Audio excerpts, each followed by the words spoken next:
له دې 5 ډوله مېرمنو سره واده کول ژوند تیاره کوي. واده ورسره مه کوئ. السلام علیکم ورحمت الله وبرکاتو. ستاسو د روغتیا او ښه صحت په هیله نن زه هم تاسو ته له یوې نوې معلوماتي ویډیو سره حاضر شوی یم او هیله د ویډیو تر اخره پورې وګورئ. له دې 5 ډوله مېرمنو سره واده کول ژوند تیاره کوي. په نړۍ کې هغه انسانان بریالي دي چې د واقعیت نړۍ د خیال تر نړۍ ژر پیژني او په دې نړۍ کې ژر قدم ږدي.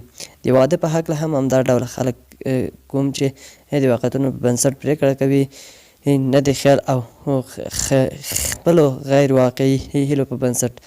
په دې ویډیو کې د هغه مېرمنو ډولونه معرفي کوو چې پوهان ورسره واده مناسب نه بولي.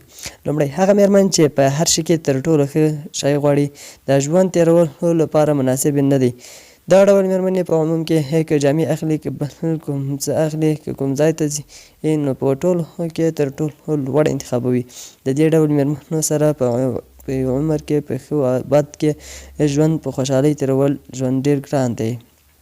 دا هم یو ډول مېرمنې دي چې په هر څه کې فکر کوي، ستاسو په هره پرېکړه کې مداخله کوي، په تاسو باندې پوره کنټرول غواړي. دا ډول مېرمنې د یو وخت وروسته تاسو دومره ستړی کوي چې صرف د دې لپاره چې خاموش شئ، هر خبر به یې منئ. د دوی سره واده کول هم د هوښیار سړي اخرنی انتخاب دی. دریم، ځینې مېرمنې دي چې هیڅ ډول ډوډۍ او خواړه نه خوښوي. له دې څخه هم لرې اوسېدل ښه دي، ځکه د یوې خوا که تاسو وږي شئ نو دوی مو نه درکوي، د بلې خوا بیا یو وخت وروسته تاسو هم په یوازې ځان سره د ډوډۍ خوړلو څخه ستړي کېږئ او زړه مو کېږي چې په ګډه څه وخورئ.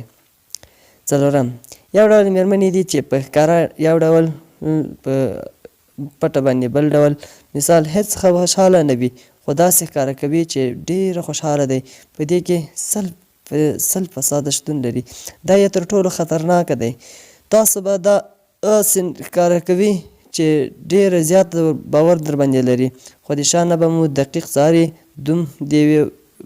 دوی مو یوه ورځ د داسې پېښې مخ کولی شي چې عقل به مو کار نه کوي. پنځم همدا چې تاسو په حقیقت کې په خپل واقعي ډول نه منونکي مېرمنې هم د واده لپاره ټاکل ښه نه دي.